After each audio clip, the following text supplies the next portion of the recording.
Hello, all you magical people out there. Welcome to Unscripted with Amy Kruzic. Okay, guess what? We're doing something really different here. Okay, let me think about this. So, what we're going to do is I'm doing a pop culture show with Andrew and David, and we're doing The Boys, the show series The Boys, because we have a passion for watching shows and we want to share it with you and dissect it and talk about it. So we're doing The Boys. It's on Prime Video if you want to watch it. If you don't want to watch this, it is a spoiler alert. So maybe before, press stop. Maybe before you want to go watch it. We're doing the first season 1, 4 episodes. And we're going to do each 4 episodes. So 6 shows, 6-part series of The Boys. So here we go. Come on in, David and Andrew. Hello. Hey, Amy. Hi. Hey, Amy, David, how's it going, guys? Pretty good. It's going good. Okay, so we thought this would be fun because this series is kind of, well, how would you describe it? I don't even know. What? Challenging for audience members who are looking for something to say that was an enjoyable show. Yeah. They pushed the limits, they absolutely did every episode and every season. They pushed the limits. They went after every aspect of culture, subtly and directly and indirectly. The thing is, The Boys originally was a comic book that I would read here and there, and it was even more over the top in the comic book series. Whoa. And it wasn't a great adaptation, but it was good enough. And they did it honor enough compared to so many of the other stuff in pop culture where they just bastardize it. Yeah. They kept to the originality of it has to be over the top. It is not your average superhero story. Yeah. And every stereotype is covered in there. Everyone. Like you can see, like these are people that you know, these are people that you pass in Walmart. These are the people that you know. Every psychological problem is inside inside The Boys. Oh, they covered everything, every attitude, the whole DSM-5 is inside that. Okay. Yes. Yeah. Now, for people who have not watched The Boys or don't watch superhero stuff, we're just going to give you the warning. Every dark side of superhero you would never see comes up in this series, from drug use to sex to criminality, murder, and how the corporate media covers up for them. Yes. Very common theme throughout the whole series. Yes. So I wanted to start. Well, we're going to show the trailer first. Well, I just wanted to start with the 7. It's called the 7, and these superheroes, they all come together, right? And I just wanted to kind of go through like Homelander. Don't even want to.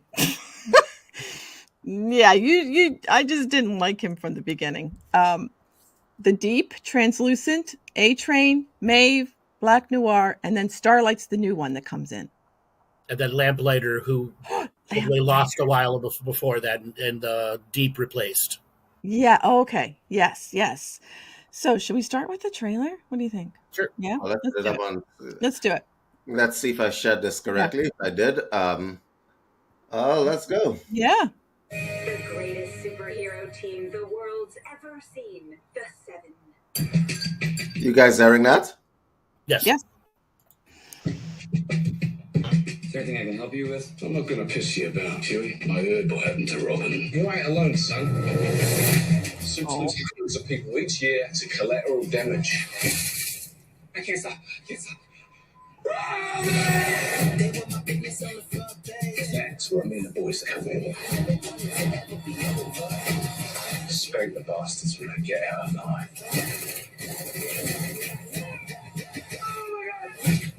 Can you control her, please? You need to unclench your asshole. Why don't you two carrying on like a bunch of fucking twats?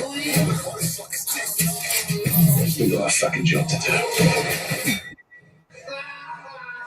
I'm invincible, stupid motherfuckers. I'm the world's greatest superhero. I can do whatever the fuck I want. When I'm the virgin, ain't in these guns. Done. Oi, What's Sporty Spice up to? Who? Sporty fucking Spice. What's she up to? I don't know. And baby, not even page 6 of the Daily Mail. You see, when they're apart, they're absolute fucking rubbish. But you put them together, they're goddamn fucking Spice Girls. The point is, we need each other. We're fucking in the woman. Jesus, he gives the worst pep talks. He really does.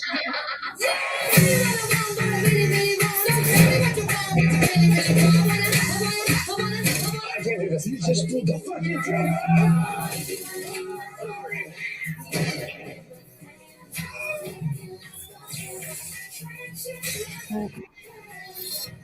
We're the 7.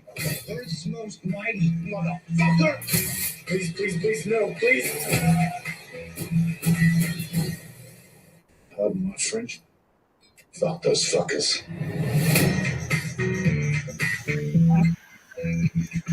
If you wanna be my lover. Oh man! Excellent. That was so good, Great guys. trailer. Great trailer. Great trailer.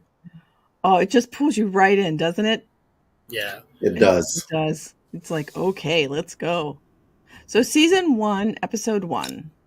What do you remember from that? Oh, it starts off with the guy and the girlfriend, and she blows up, and it shows a scene where one of the superhero She didn't guys just blow up, okay? She got blown up. Yes. Huey. Let's name the boys. Yeah. The boys are Butcher, Huey, Frenchie, and Mother's Milk. Yes. And then Kimiko comes in, but they call her the girl, that she becomes Kimiko. girl. Yeah. So she explodes into a giant pile of blood, and A-Train's like, "Oh, okay, I gotta run." You saw that in the thing. And then what ends up happening is they have a settlement from the corporation that runs the 7, who are a big media company that makes sure that they always have the best ratings, always have TV shows that they're on, and that they're going to cover this up. And for $45,000, he loses the love of his life, which sets up the scene for Billy Butcher, another person who has been harmed by Homelander in previous things. And what we learn is every one of these characters has very hard, dark flaws in them. Correct. All of these superheroes. Yeah, they do. And so he didn't wait when he signed the contract, and he was signed confidentiality contract, like he can't talk about what happened. They can't talk about anything. Right. But he rips up the check. Yeah. He doesn't really care because he wants to go after them with Butcher in the beginning. Right. And in there they said the soups can't be charged with damages while on the job. So they're not really, they can. No, but there's some important parts we're missing out, because the truth of the matter is the reason why he wants to go after them is not because his girlfriend blew up. It's that they lied and said his girlfriend caused the issue. Which is pretty much how most governments operate, right? Yeah. Right. Yeah. There is some level of lying that has to happen to preserve faith in the authority figures, right? Mm-hmm. Yeah. And then Starlight, when Starlight made it into the 7, I mean, you have that mom and her relationship, which was really like the mom's pushing her. Classic Hollywood mom trying to make you become famous at any cost. Yes, living vicariously through her daughter. Yeah. Right. Yeah. And she says, like, all she wants to do is save the world. I love her. She's just sweet to me. And so and then what about the Deep? So talk about the Deep and Starlight in the meeting room, So before she gets in, there's a whole lead up scene of she's a superhero on her own. She discovered she had superpowers, and then she's like a small town Indiana, stopping robbers and rapists and doing good, and has made it like the talent shows, has elevated herself because of her mom pushing her to get recognition, to get videos, to get view count. Okay. Yes. So they really attack the social media world so that she has elevated herself in view count enough to take on the new position in the 7. Mm-hmm. Now, this is into episode two also, but as she gets in there, the Deep basically says, you want to get in, you want to be a part of the crew, you got to give me oral sex. Right. It's like the Me Too. Yeah. Yeah. Exactly. Setting up for the whole Me Too movement that would come later on, where he gets kicked out and has to join a religious cult to be really accepted. Yo. Oh, yeah. Everything about this was exactly realistic, like real life. Mm-hmm. Right? Yes. You want to be famous? You got to give me something to be famous. Wow. Yep.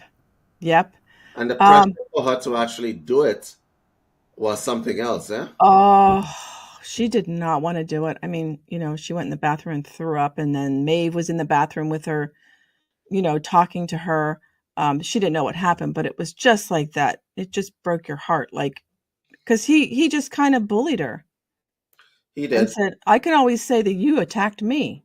So, yeah, her word against his. Mm-hmm. And then Ezekiel, the Christian guy. Do you remember him with the white hair? Oh, my God. Ezekiel. And then, but before that, I think it was Butcher and Huey go into the they have this sex place, right? Correct. For just the Soups to go. And there's Ezekiel in there with another man, with two men, doing Correct. What they do. Yeah. So that was also very hilarious. Yeah. Yes. It was so hilarious.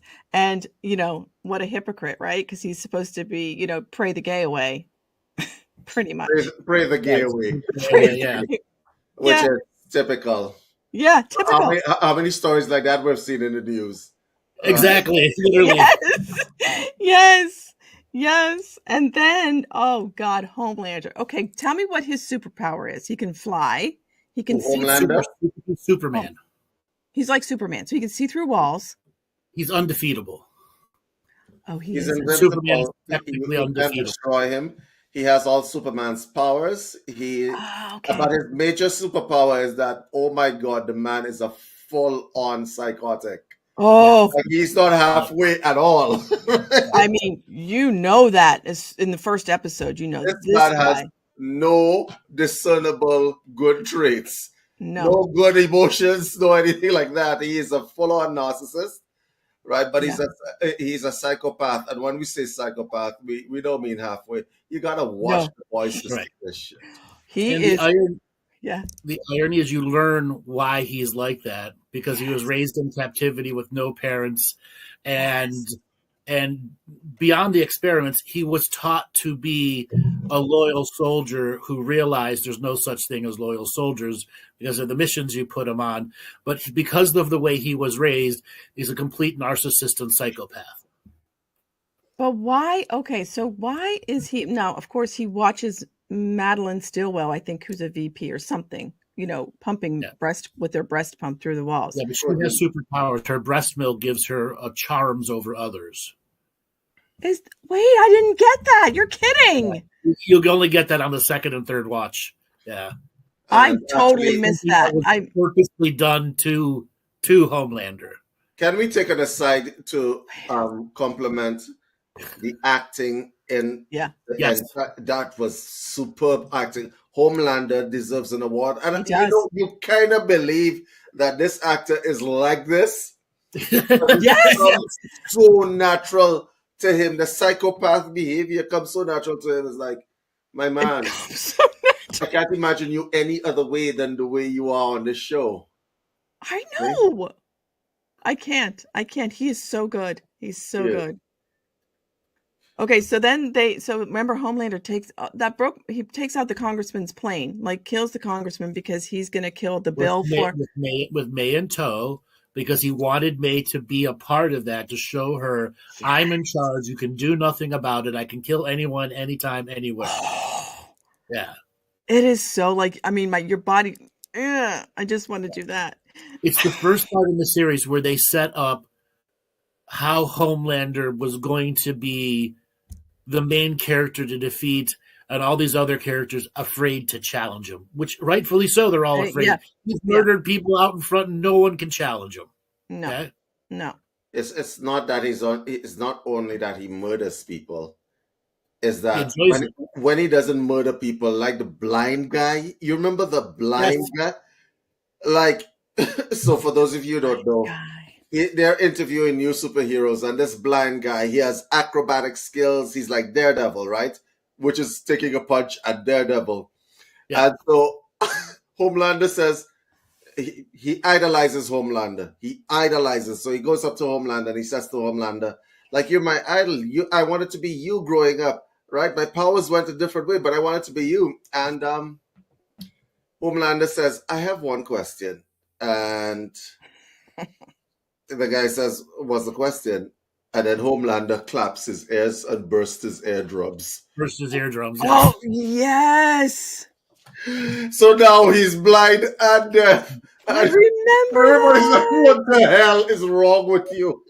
Oh my gosh. Well, because he didn't want a blind man on the team. He didn't want, because the team was his, at the beginning sets of episode, his character was around the team, and you slowly over the series build, he starts to break out of the leader and wants to take over the corporation. His megalomania gets stronger and stronger.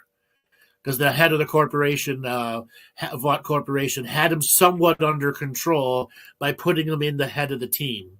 And he didn't want the look, no matter what the ratings were, nothing, he didn't want the look of a blind man there. No, he doesn't like any minority group, which is actually kind of funny. Because let's say that you're not into that woke thing. It gives you a different perspective because there are people like Homelander out here. Like, for instance, me. Oh, yeah. Mm-hmm. I'm not into this woke nonsense. I'm not into a lot of stuff, right? Mm-hmm. But there are people that are way over on the other side, right? Of that spectrum, like Homelander. Like, he didn't want a blind person on the team. He doesn't like anything that is a minority group. And it's funny as hell to watch because this man is psychopath on steroids, huh? He is. He is. Okay, so, because I remember Butcher was saying something like, you know what their weakness is? And he says it's their reputation. Right. So they have to keep their reputation. Right. Social media clout. Yes. The likes. And then in front of the camera, I mean, Homelander in front of the camera, he is just so sweet. Charismatic. Yeah. Patriotic. Yeah. Perfect patriot. Okay. What we call the Paul Brothers effect, right? Yep. Okay, so tell me, let's go back to see what, because I kind of missed. Okay, so he's like Superman. The Deep is like he does the things under the water. He's Aquaman. Right? Aquaman. Okay, Aquaman. Because I'm not into these superheroes. They all represent another superhero from another genre. Oh yeah. Okay. Translucent at the end of episode 1. The Invisible Man. Yes, the Invisible Man gets captured. Yes. And Billy and the crew and start to figure out how to, because Translucent Man is skinned as hard as diamonds, and they can't figure out what to do, and they don't know what to do with them. And they know Homelander's out there searching, and it's only a matter of time. Yeah. Yes. And what's so funny is that when he's in that cage, what does Butcher say to him? Something like, translucent doesn't mean invisible, right? Because he keeps saying it means invisible, and he goes, it means semi-transparent. And translucent, I think a translucent skin creates the illusion that he's not there. It's like it creates the illusion that he's not there because he mirrors the environment. It's like camouflage. Yeah. Right. Yeah. It's not actual invisibility, but to other people it seems like invisibility. But the problem is that his translucent skin is also impenetrable, and they needed to find a way to kill this man. Did they find a way? They needed to find a way to get the tracking device out of him, I believe. Or no, they had neutralized. No. I think they neutralized. Well, they put up the foil or whatever. Yeah, they put up. The cage neutralized it. Yeah, and they were trying to figure out what to do with him. Yeah. Yeah, they were, and they did. And Frenchie came up with it. That was let's not keep the audience. Spoiler alert. Yeah, spoiler alert. How do you kill a man with impenetrable skin?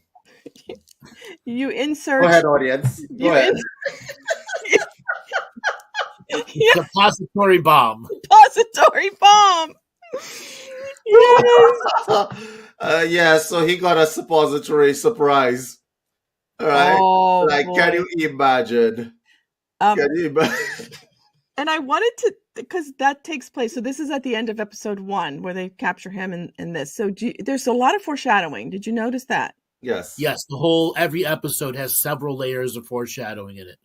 Yeah. So the first one, if you remember towards the end, that Huey's looking at that poster with the baby with the spaghetti all over its face. Yep. And then it happens to him. Yep. Yeah. So the end of episode 2 is where Translucent Man escapes and tries to convince Huey to let him go, but then Huey ends up blowing him up. Literally, they stuffed C4 in his rectum and detonated it. Okay, like Jesus Christ. Oh my gosh. Okay, so what superhero is Translucent after? Which one? I mean, Invisible Man. And then what about A-Train? The Flash. The Flash. Okay. And Maeve? Wonder Woman. Oh, she Wonder Woman. I had a feeling about that. Black Noir. What was this guy's name? Snake Eyes. What is it? Snake Eyes or any of the other ninja assassins from G.I. Joe. From G.I. Joe. Snake Eyes, the ninja. Yeah. Okay. And then Starlight. And oh crap. Rogue or Miss Marvel. Oh, Miss Marvel. No, there was another one, Andrew, who had the light effects. Can't remember her name. Okay, but wait, all of them have these light beams, right? Not all. No, not all. Light beams. What are you talking about? Through their eyes. No, that's Homelander's stuff. Yeah, but Starlight does it too. Her eyes glow when she gets angry or her power's about to go. Right, but she does blind people with the beams. Yeah, but her power comes out her hands. Yes, but she doesn't realize the full power of it because she relies on light. Electricity. To create the light, right? And so the problem, she's like that if you watch those Teen Titans, is that the name? Yes, Teen Titans, yes. Right, the lady who requires light to create light. Yes, because you'll find out later what happened. Yeah. Wow, okay, this was really fun, guys. Oh my gosh, I want to keep going, but I know we have to, right? We have to end. Okay. So I want to talk about, if you're going to go watch this series, don't worry about anything we're telling you. It gets crazier and crazier and crazier and crazier. Use this as a seed of, I want to give it a chance. Yeah. I can assure you, if you are ready to laugh at the craziness, don't worry about the gore. The gore it's okay, but it's there to accentuate the craziness. It is, and there's some There's lots of laughter to me in there. On the recommended scale, that's level 10. We highly recommend. Yes, please go watch series. it. Go watch that. And if you really like it, go get the comic books. They're even 10 levels crazier. Yeah, good idea. Yeah. I love that. So we'll be back for season 1, episode. What is it? The next 4 episodes. Oh, the second. Yes. Oh, wait, guys. Were we doing? I wrote that down wrong. I thought we were doing 4 episodes, which we just today. Did we do the 4? Wait, hold on. We did. Because I took some. Oh no! Wait, we have time, right? Yeah. We forgot about Popclaw. Oh yes, we forgot about Popclaw.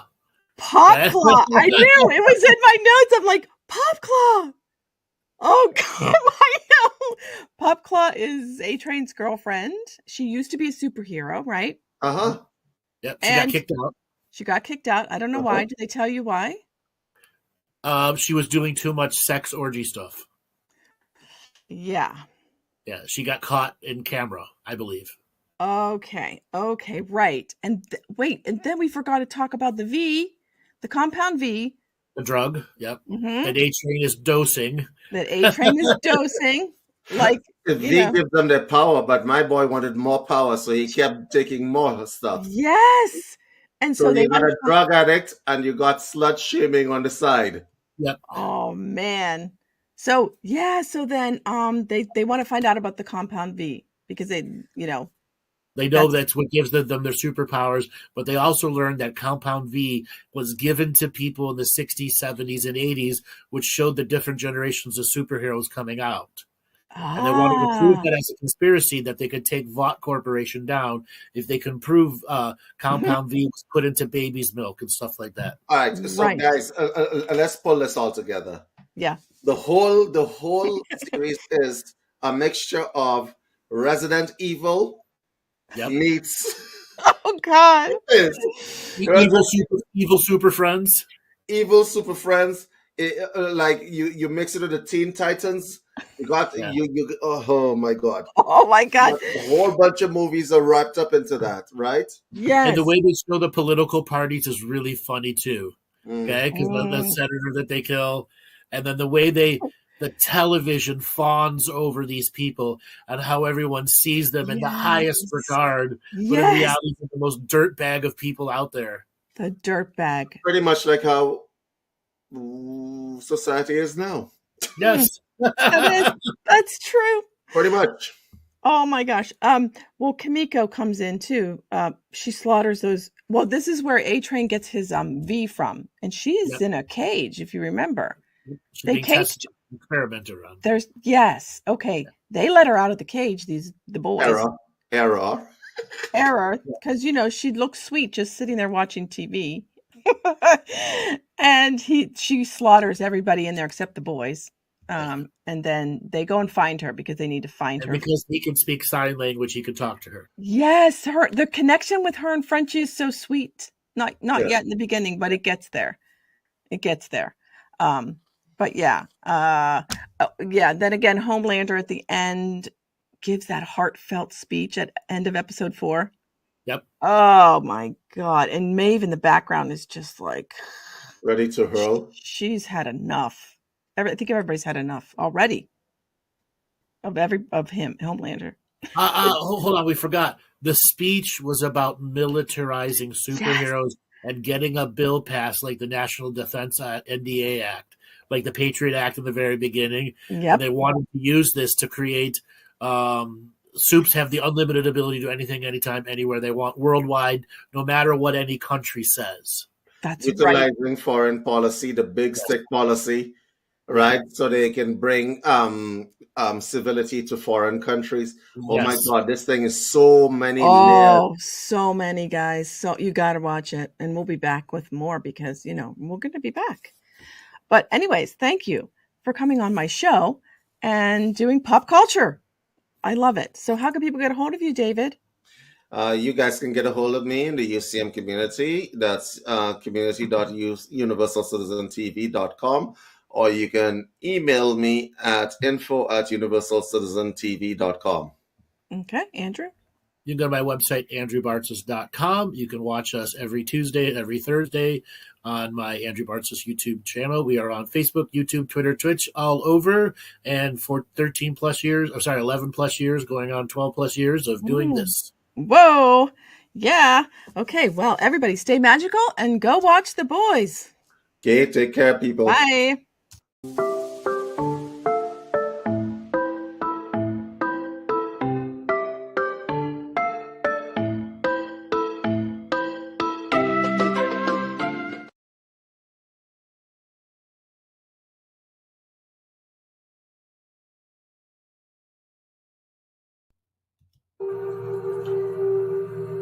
This meditation will aid in your recovery. If you've been experiencing cancer or any other serious illness in your life, this will aid in your recovery. I'm a spiritual counselor specializing in cases of trauma and illnesses. I practice out of the broom closet in Regina, Saskatchewan. I'm here to help you on your journey of healing and here to help you delve in, activate, and work with your body's natural healing capabilities. And so very tired. 19 and so very tired. So relaxed. And you. Hello there. My name is Juliet Karaman van Schardenberg, and I want to welcome you to another meditation to help you reduce anxiety and stress. Now again, I'd like you to take a moment, relax, settle down,